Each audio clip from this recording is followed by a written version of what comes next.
It used to be in this industry years ago that it was kind of a taboo subject. Talking about your mental health was perceived as a sign of weakness. I know I felt that way. I love what I do.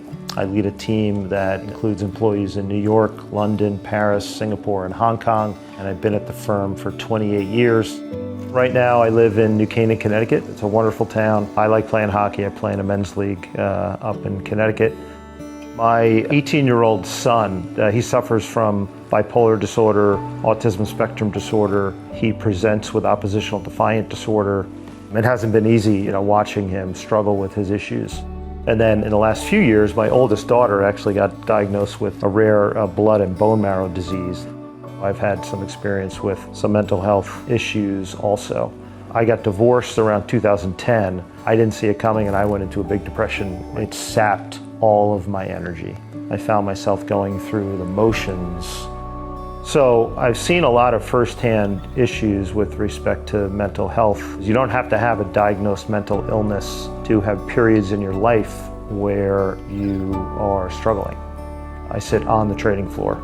We work in an industry that is very stressful, very demanding, but at the same time, lots of us, me included, find it very rewarding.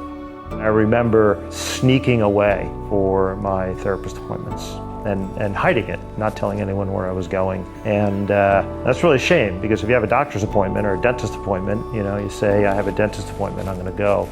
I've grown a lot, and I realize the importance of this concept of being authentic and showing your vulnerabilities.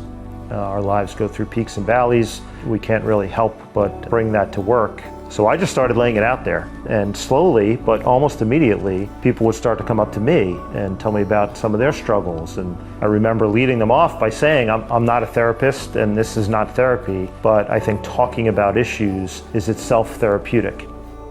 A couple of years ago, I learned that Barclays in the UK had a mental health network.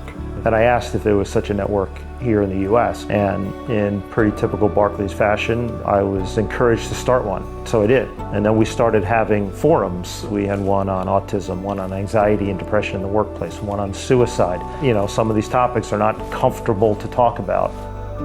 If we can do nothing else than removing the taboo of people feeling like they have to appear impervious to everything, we will have done a lot. If you feel that you're going through something that is a little overwhelming, I would just encourage you to consider the fact that you're not alone. And it's important that we learn from those experiences so that we can identify them if and when they happen again. I'm Peter Tull, and this is me.